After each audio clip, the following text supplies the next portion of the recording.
আমি কিন্তু ১৬ আনা বাঙালি, রসে বসে বাঙালি। এটাই তো বাঙালির বাঙালিয়ানা, তালের বড়া। ওফ! জিভে তো জল আসছে। আর এখানে রয়েছে মালপোটাকে আমি ভালো করে মিশিয়ে রেখে দিয়েছি। আর এখানে হচ্ছে মালপো করা। কাল জন্মাষ্টমী।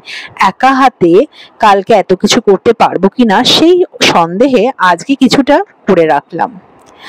আর তার সাথে নারকেল নাড়ুও আছে আর পায়েসও করেছি। সেগুলোর ভিডিও বানাতে আমি ভুলে গেছিলাম। ওগুলোকে নিয়ে এতটাই ব্যস্ত ছিলাম। প্রথমবার মালপো বানিয়েছি।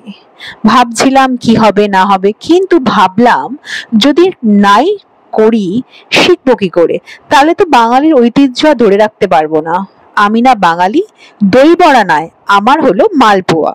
কারণ আমি বাঙালি। আমার ঐতিহ্যে আছে মালপোয়া, তালের বড়া। আপনারাও এগুলো করুন, বেশ মজা লাগবে। কিনে খাওয়ার থেকে আমার মনে হয় সময় থাকলে বানিয়ে খাওয়ার মজাটাই আলাদা। কিন্তু সব সময় তো আমাদের সময় হয়ে ওঠে না। কিন্তু আজকে মালপোয়াটা দেখলাম বেশ ভালো করে ফুলছিল। মালপোয়ার রেসিপিটা আপনারা তো মনে হয় সবাই জানেন। ময়দা, সুজি, মৌরি, চালের গুঁড়ি দিয়ে করছিলাম। দেখুন টোপা টোপা হয়ে ফুলছে। গুল্লুর খাবার, গোপলুর খাবার। কাল এগুলো ওদের একদম পছন্দের খাবারগুলো ওদের সামনে আমি তুলে ধরবো।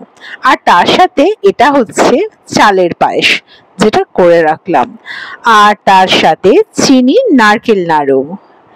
কেমন লাগছে? তারপর তালের বড়া। তালের বড়া খেয়ে গুল্লু কাল তো নিশ্চয়ই নাচবে। আর তার সাথে রইল মালপো। আর আপনাদের প্রতি অনেক ভালোবাসা।